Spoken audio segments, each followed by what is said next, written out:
Nothing in this podcast is intended as investment advice, and the people in this podcast may hold positions in the stocks they talk about. Do not buy any investment based solely on a tip or recommendation. Please do your own research.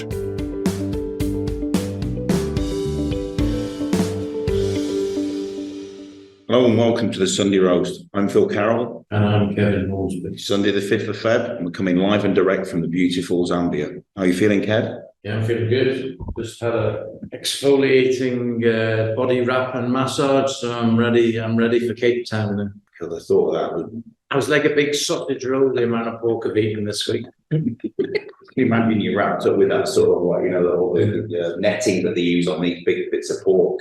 You definitely get big and sweaty in that plastic, I can tell you. Good. So in a week where we've seen a coffee lottery, Gary Glitter-free, tiny radioactive capsule yacht lost during the journey in Western Australia, finally found after miner Rio Tinto misplaced it, and FTSE 100 reached an all-time high. Yeah, all-time high. It's the FTSE. All-time high. It's not surprising, really, is it, that it's hit an all-time high when actually large components of that are now miners. And, this year and probably moving into next year, I think the miners are going to do extremely well. And we've seen evidence of that. I mean, in Zambia, there's literally one road going through the middle, and there's just truck upon truck upon truck of copper, cobalt. It's bizarre. It's been a pretty hectic few days, hasn't it? What are your take home sort of thoughts? What have you taken away from the trip so far about Zambia? Obviously, we know it's one of the largest copper producers in the world in Zambia. So, what are your thoughts on it so far? Shocked by the volume of it, and also the grades, the possible grades of copper are like incredible compared to other parts of the world, like Chile and other places.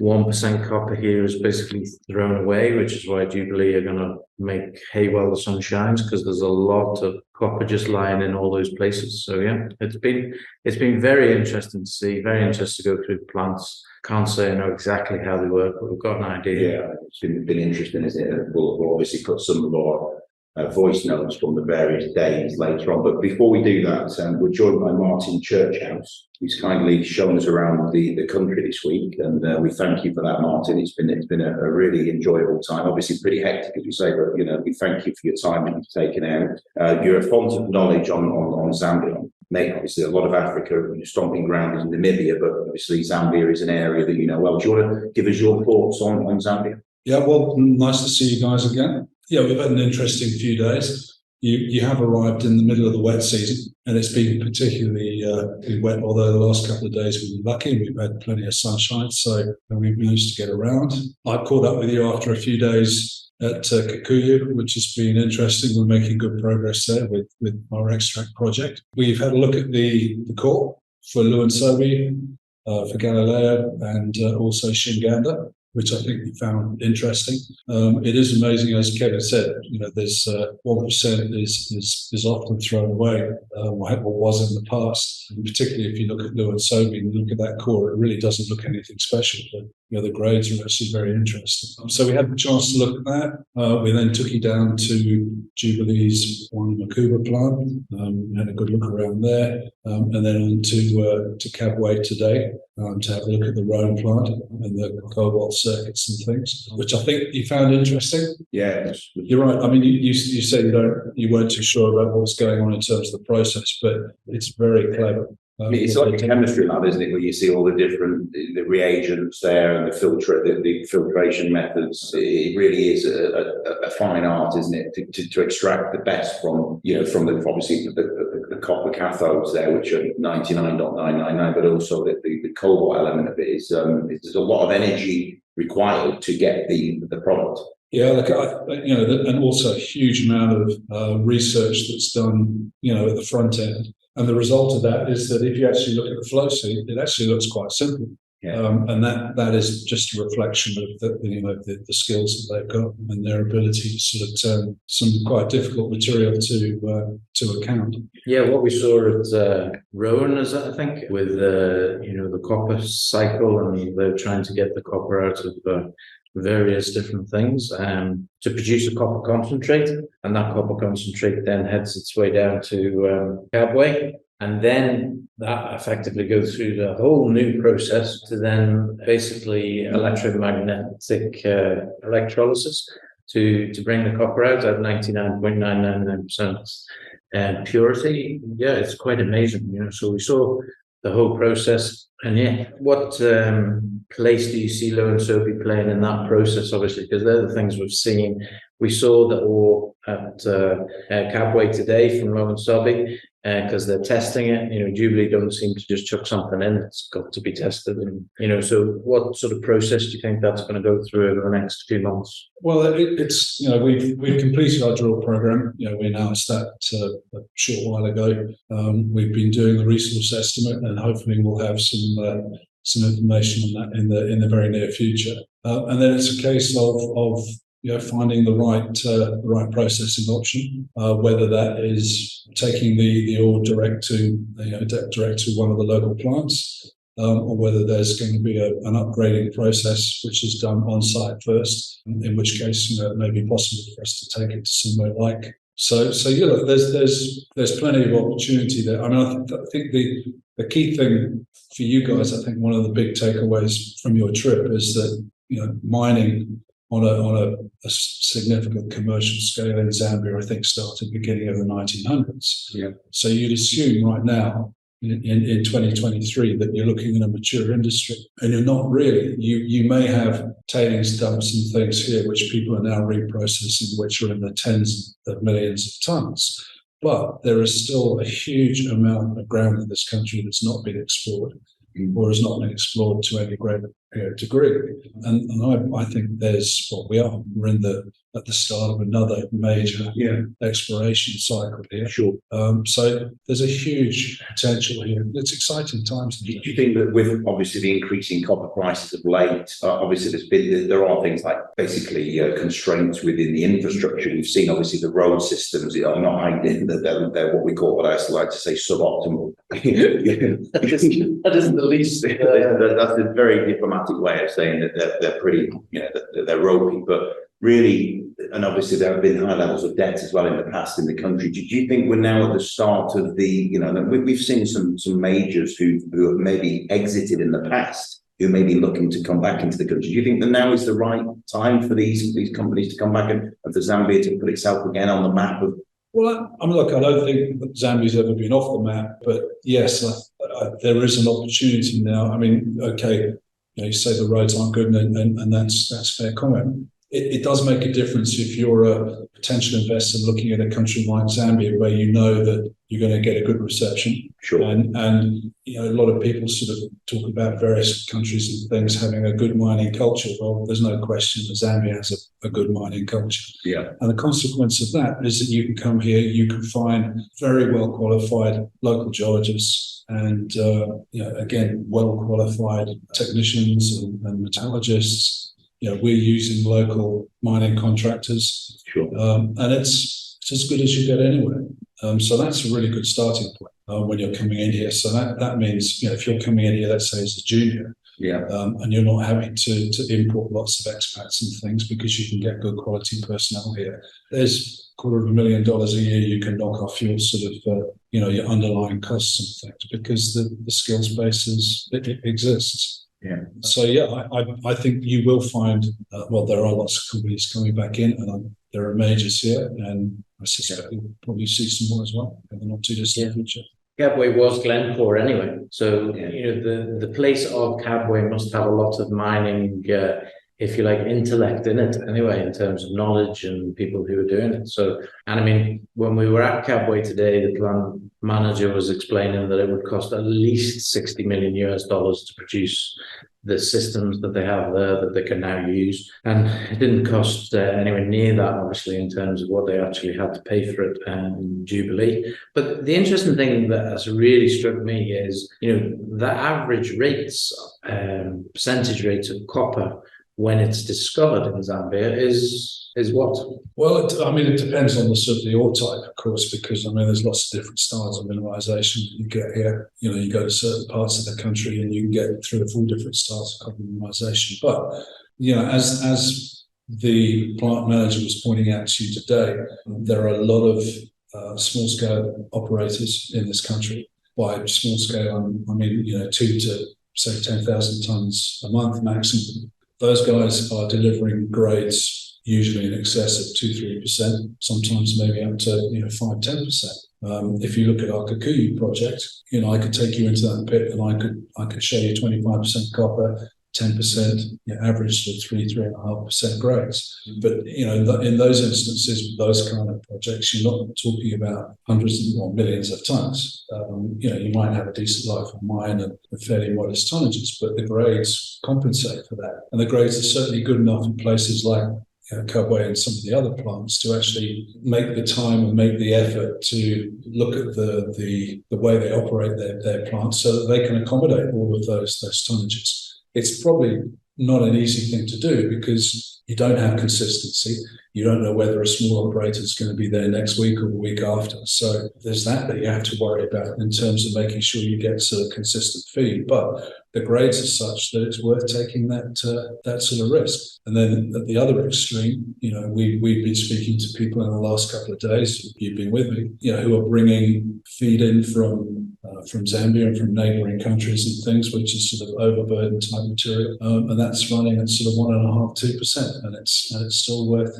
Well, of course, it's worth processing. If you think that a lot of large-scale mines elsewhere in the world are now looking at sort of 0.3, 0.25 as a sort of a head grade. So yeah, and look at all the look at the dumps, look at tailings and things. The grades are pretty extraordinary, but that's a function of extremely high-grade mineralisation that was being mined from the sort of 1900s onwards, where you would look at anything under sort of 3, 4, 5, 6% or more. So yeah, there's a lot there. Grades can be all over, but you're not. You will find lower grade deposits here for sure. By which I mean 1%. You will also find a lot of extremely high grade deposits, very high grade deposits.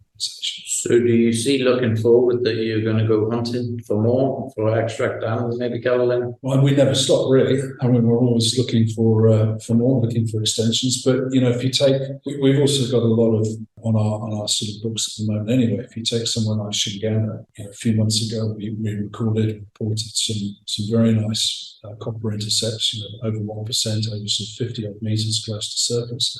And then a couple of days ago we announced those gold grades, 30 grams per tonne, 20 grams per tonne, 33 grams per tonne. And we've only scratched the surface, and that's a big license. So there's a huge amount of work to be done there. Kukuya, again, we put an announcement out that said that we think we found another ore body to the north of Kukuya Hill, but that's only a few hundred meters away from the pit that we're operating at the moment. The rest of the license currently remains under or unexplored. Yeah, virgin territory. So there's a lot still to go and look at and look for. And I think the one thing you don't do here is you don't pick up a license and just assume, well, because people have been here for 100 years mining, that somebody's already been there and had a look and decided there's nothing there. Far from it. There's a lot to be found still. Yeah, that's great. I think it's been an eye-opener for me for sure, because the grades, the amount of copper that's here, literally you can see it on the trucks coming down the highway.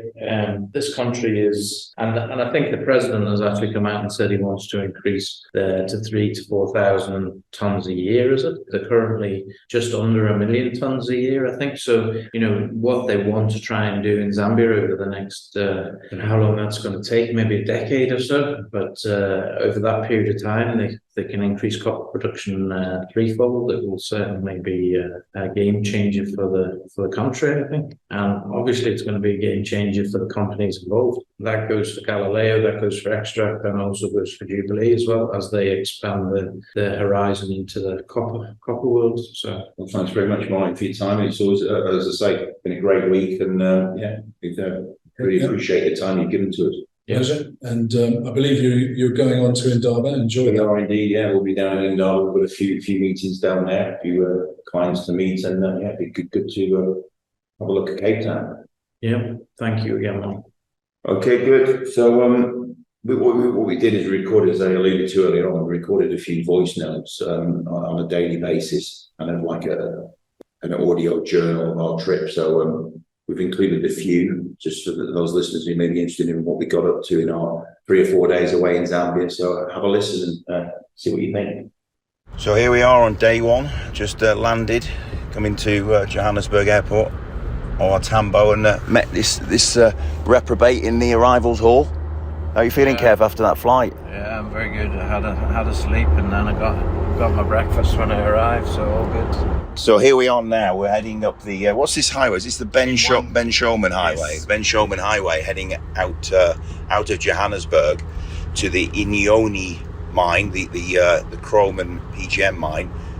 We're with Fani, the operations manager for the smaller projects at Jubilee Metals. Welcome, Fani. Do you want to tell us a little bit about this project that we're going to see? Yes, welcome guys. Inyoni is quite unique in the platinum processing. As Jubilee focuses on secondary and waste material processing. So we get secondary virgin material from mines around us, which they don't like to process, and we've got the fine art of processing that material and extracting the most valuable material from it. So yes, we've got raw material that we process, and we remove the chrome and making a current arisings that is then taken to the Inyoni PGM plant for the extraction of the PGM concentrate. And then we also buy in tailings materials from larger companies that have got large tailings dams which they don't want to have on their footprint anymore, and yeah, we process that as well. So how the process works is we remove the chrome, which is basically a waste in the PGM plants, and then that platinum rich tailings is then further processed to remove the PGM from it. That concentrate is then sent off to the refiners for the final PGM extraction. So yeah, we're unique in the sense that we don't treat one source of material, we've got different streams of material. Where other process plants are set up to treat a specific reef or a specific type of material. We buy what we get and we process it all. Very good. That makes us unique, yeah. So we've just arrived at the Inyoni Jubilee Metals headquarters or office, which is about 60 kilometres outside Johannesburg, and we're sat in the boardroom just waiting to get PPE'd up to have a quick tour around the processing facility. We're also going to receive a presentation from Leo, the operations manager, so we will put a link to the presentation so that you can all have a quick look through it, and we'll link that in this podcast. So here we are in the headquarters of the operations at Jubilee. We're joined by Leo Erlang, operations manager, and Thomas Koza, operations manager for Inyoni PGM plant. Welcome, gentlemen. Thank you. Okay. So Leo, do you want to just, obviously you've just given us a great presentation on the ins and outs and all the different processes on site. Do you want to just talk the listeners through how the basics of the site and how it all works? The purpose of the plant is to float PGMs from chrome seams. So we take chrome ore and put it through a chrome processing plant where we extract chrome concentrate from that. From that process, we get a fine tails product that goes as a feed to our PGM facility, and from the PGM facility, that's where we float out the PGM concentrate, which then gets sold on into the market. Very good. The only question I have is, where did you get these pork ribs from? Because they're absolutely amazing. So on the table is a description. Kev's got in front of him what can only be described as a big pork platter. Is a smorgasbord of everything pork, really. There's a bit of chicken on there as well. There's a bit of vegetables, as the South Africans call it. Yeah, vegetables. There's a few vegetables. Vegetables on the other side. But Kev's in his element. He's got, how many bones? Probably about 15 bones on his plate or something like that. I don't know. Anyway, so he's in his element. So do you want to ask a couple of questions to Leo and Tom? Yeah, it's been very interesting looking at how all this works. So just give us in 1 minute, if you can, the different components of what we've just run through, as in who provides the feed and then what that ends up being at the end. Some credits of chrome and then the PGMs. Like I just mentioned, the primary focus of the plant is to produce PGM concentrate. In order to produce PGM concentrate, we need to have PGM bearing feed going into the float plant. Working back in the circuit to provide the feed going into the float plant, we extract chrome concentrate from run of mine. So we start with approximately 100. If we start with 100 tons of chrome run-of-mine that gets supplied by a company in Zambian called Chrome. They mine it and supply it to us. From that 100 tons, we separate the chrome concentrate, the waste, the barren waste, and then the slimes portion that goes to the float. The chrome concentrate is about 60% of the 100 that we start with. The barren waste is 10%. That can be used in different applications like brick making and aggregate. And then the slimes portion, which is about 30% of the total run-of-mine, that ends up going to our float plant. So explain to me, as you did earlier, that at the minute they're mining at a depth of about 20 meters, but as they start to go lower, Yes. there'll be not necessarily a better grade for you, but there's less weathering, so therefore the separation is easier. So Yes. how is that going to impact how many ounces of this stuff you will be able to mine going forward? So that's exactly right. It's not so much the grade that changes as you go down the seam. It is the extractability of the material that's in there. So of the 1.5 grams a ton, we currently can extract 35-38% of that, and that can, in the foreseeable future, in the next 3 to 4 years, increase to 60 to 70% recovery.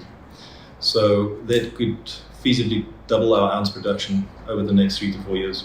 Thomas, tell us a little bit about the things that have happened over the last couple of years as the plant has expanded in size, and the amount that you're able to process is obviously going to steadily go up now as we process more and more efficient ore. Yeah, I mean, the PGM plant itself started at 45,000 tons per month. We're now sitting at over 75,000 per month plant feed capacity. And this is obviously thanks to the money invested in the expansions, additional float cells, the retina sections, currently busy focusing on even more or optimizing that plant.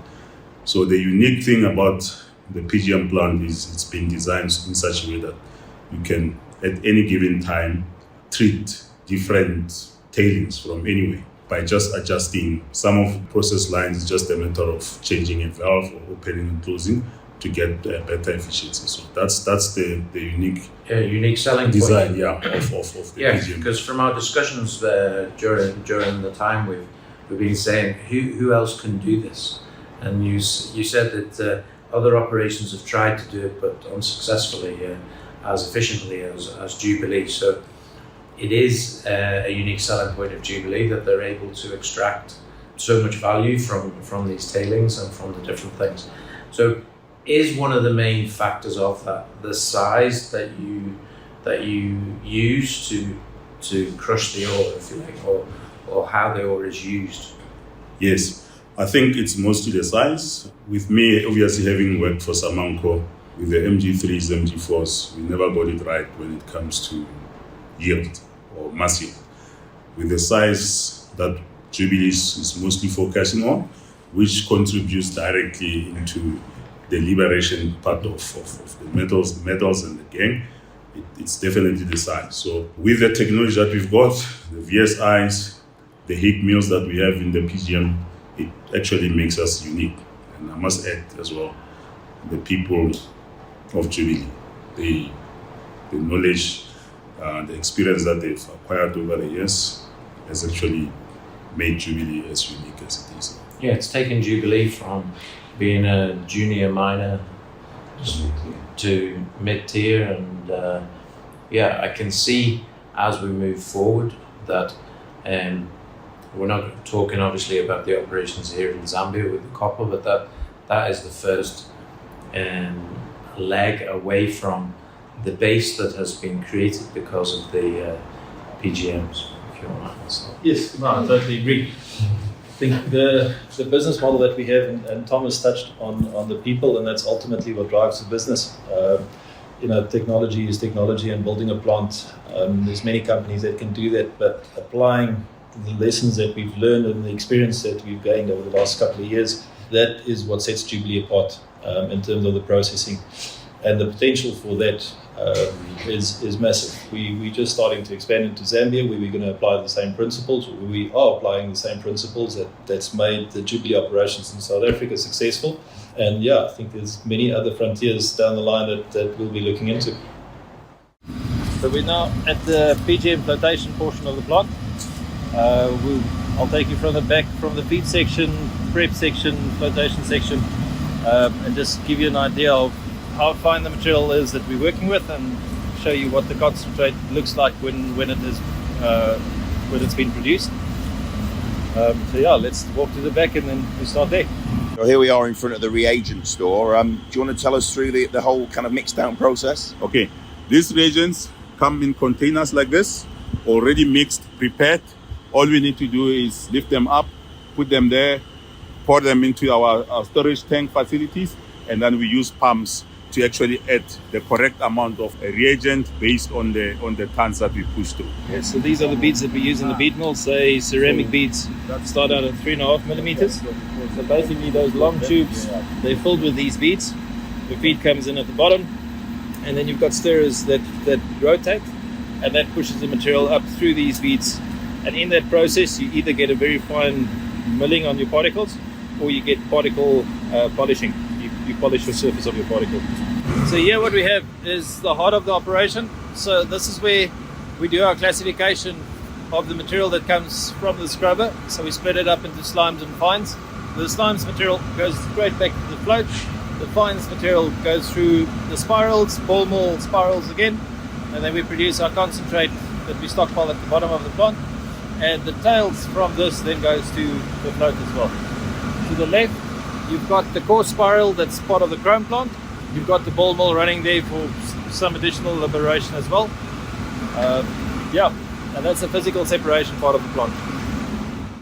Do you want to add anything, Kev, on that trip? What did you make of the site? Yeah, the site was quite amazing, you know. I mean, I think we sit at our desks and push our buttons and say we want to buy this particular stock, and we have absolutely no comprehension of what actually goes into making these mining activities happen. It's technologically very, very interesting, and also, you know, I think Jubilee are basically streets ahead of everybody else in being able to get the metal concentrates out of this ore. So yeah, good. Oh. I mean, ore. That was a joke. That was a good one. So here we are at Johannesburg International Airport, day 2. We're waiting to board our flight to Ndola, Zambia, where we will endeavour to make a trip to the core sheds to see the cores from Shinganda and Luansobe. How are you feeling this morning, Kev? Yeah, hot and sweaty. Hot and sweaty. Warm, isn't it? After the Ndola Copper Belt. Yeah. That's how it's actually viewed on the map as well. So yeah. What do you make of this plane we're looking at on the runway? Yeah, it's not very big. It's an Embraer, isn't it? So luckily it's not a prop plane, so it's got jet engines. Yeah, very good. Here we go. Here we go. See you on the other side. So here we are on day 3 in the truck heading down to Wanamakuba, about 5 kilometres out. This is Jubilee's processing facility. How are you feeling today, Kev? Is it good night's sleep? Are you fresh? Good night's sleep. We had a great curry last night, and yeah, stomach rumbling a bit, but had a bit of fruit, and yeah, the beautiful roads in Zambia, and yeah, it's green and pleasant land all around us, because obviously this climate is amazing for growing things. And yeah, we're looking forward to coming to this copper processing plant. I mean, we're seeing trucks coming past us now, filled with copper, filled with cobalt. Yeah, the main highway is basically the only transportation link to get all this stuff out. So yeah, it's quite amazing. So here we are on site at the Roan copper concentrate facility. What do you make of it, Kev? Yeah, it was good to see the Jubilee one in Johannesburg before we saw this, but this is really the copper alternative of it. A bit simpler, but vast in its throughput. Yeah, so what we're looking at over there, we can see the overburden, right? Will you just explain how that kind of all works together?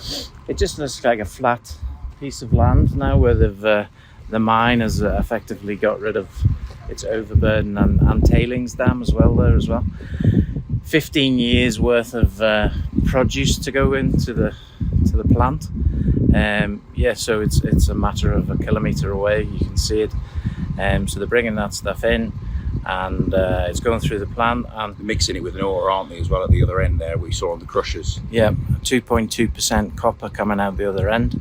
So effectively, this thing's going to be cheap, literally producing millions of dollars. I did the sums in my head, but I don't want to say them because I need to confirm that they're right first. But it's going to be some serious money coming out of this.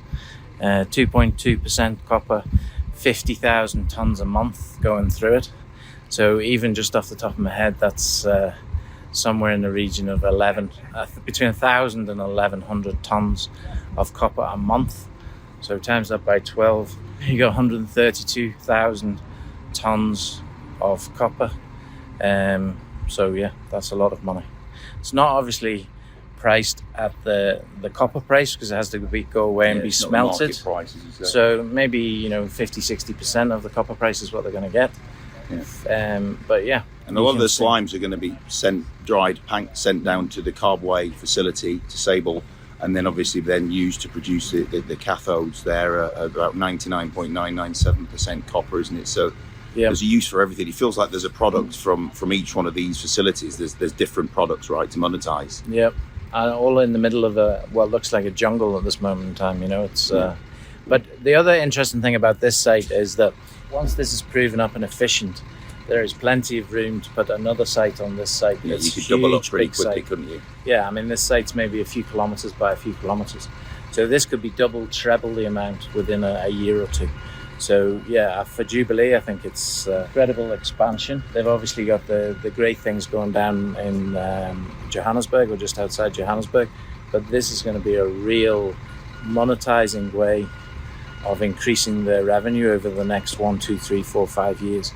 And we obviously heard of stuff that was going to increase that revenue for the PGMs as well. So it's very prospective now that they've got all this in place. Seeing is believing, as they say, and we're seeing it. Yep, absolutely. It's good to see it. Day 4, here we are now at Sable Zinc Carbway, Jubilee Metals site here, where do you want to talk through what processes are done here, Kev? Yeah, they process and smelt copper and create a cobalt concentrate. Again, another impressive site. This was Glencore, I think. Glencore, yeah. So they bought this off Glencore because there was an operating zinc mine here. 1908, one of the oldest mines, I believe. It's the oldest mine in Zimbabwe, 1908. As you say, it's got mining license number 1, he told us. So, Carbway's been here a long time. The mine is actually flooded, so there won't be any more mining, I don't think, but the processing plants are all going to be used to smelt the copper.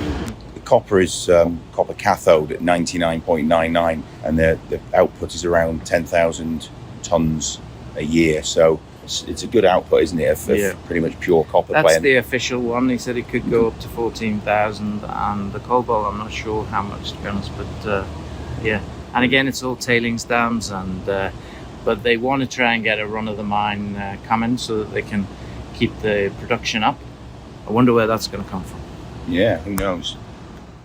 All good fun that was, and we'll continue as we go down to Cape Town this week and in Darba. I'm sure there'll be a few more audio journals coming your way for next week. But how's the week been otherwise? Other than that, what have been the big movers and shakers this week? Anything that springs to mind? Yeah, well, finally, I think people started to understand the value behind E-Star Resources.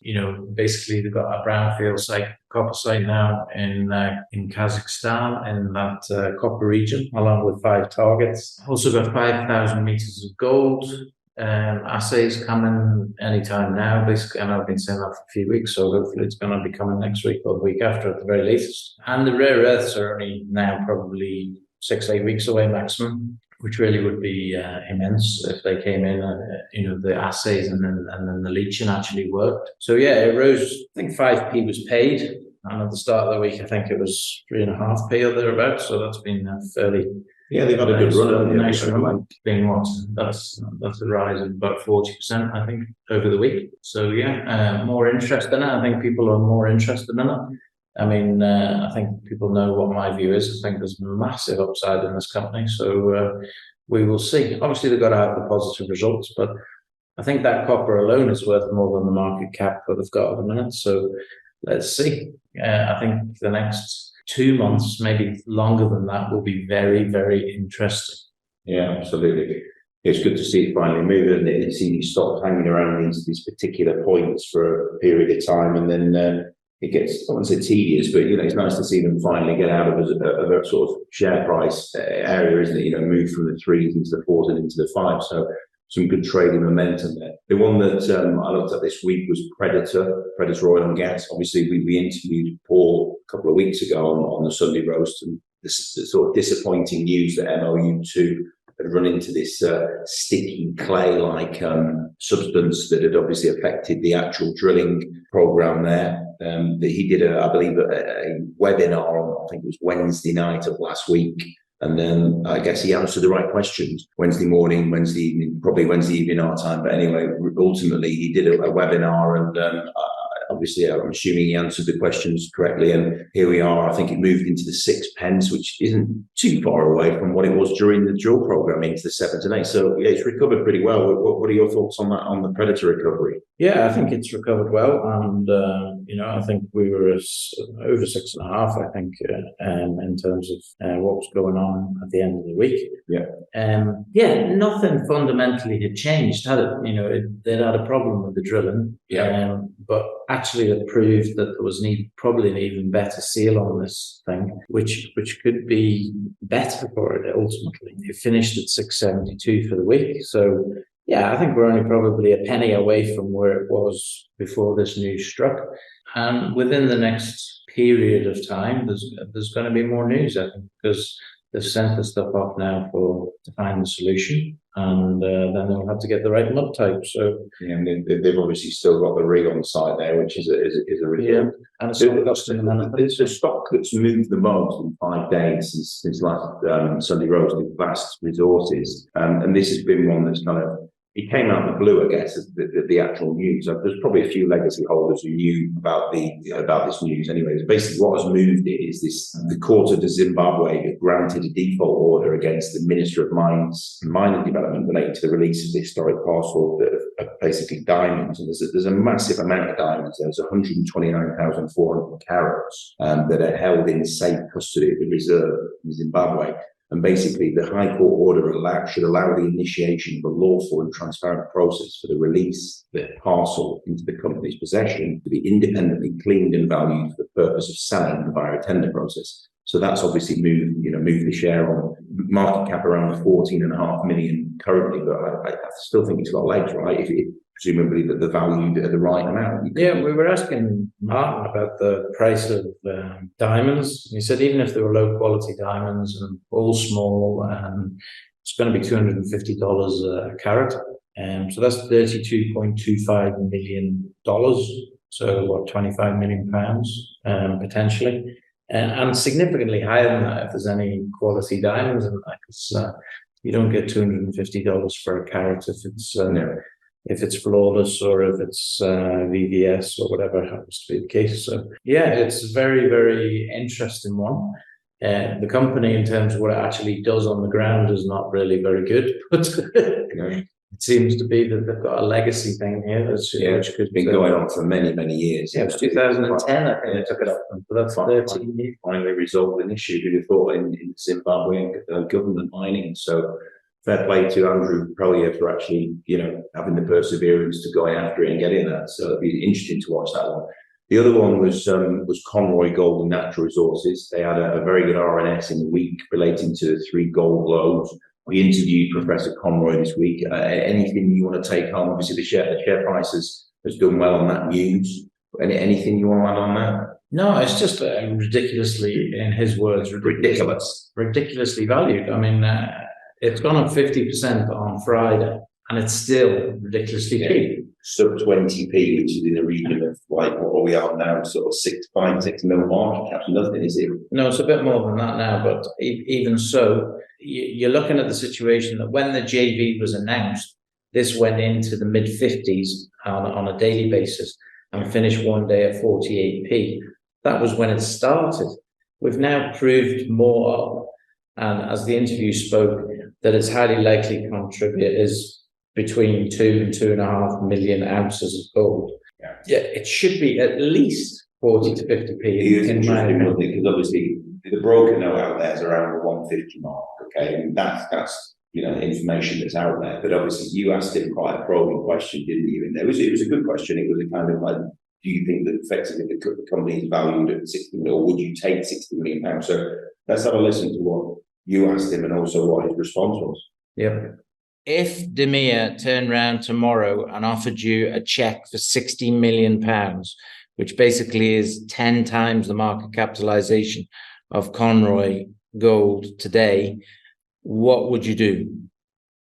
I would thank them for it, and I would reject it, because my own personal view is not only that our share price should be, at this moment in time, a reasonable share price would be 150p. I think it should be several times that, and I, from a personal point of view, will be looking for what would be the equivalent.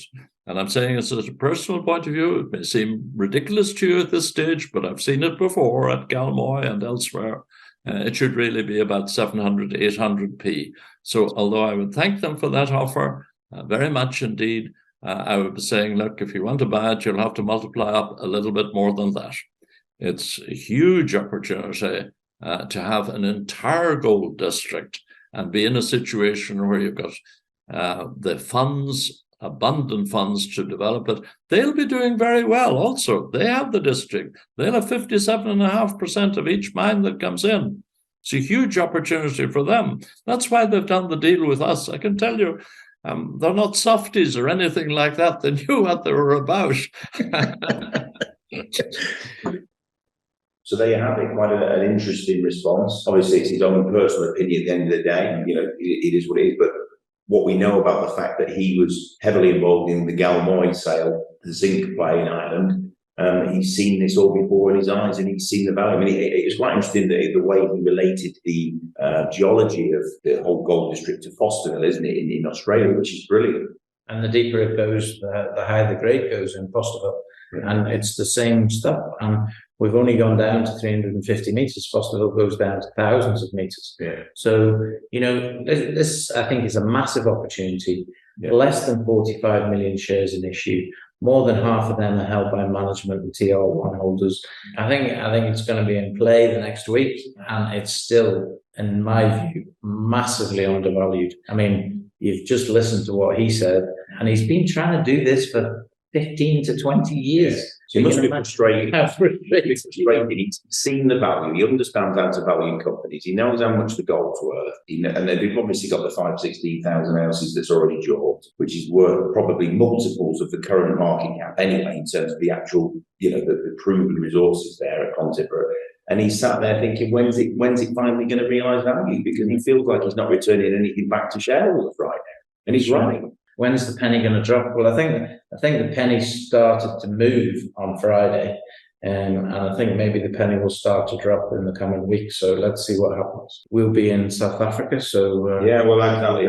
From a distance. We'll look forward to going to the Indaba from Sunday, Monday of next week, and we'll catch up with you all later. And thanks very much for listening. Yeah, I'll be thinking about you all when I'm swimming in the ocean. Yeah. Swimming with sharks out there. Good. On that note, take care. This podcast was brought to you by Roast PR Limited. If you would like to appear on a future episode of The Sunday Roast, please email admin@thesundayroast.net.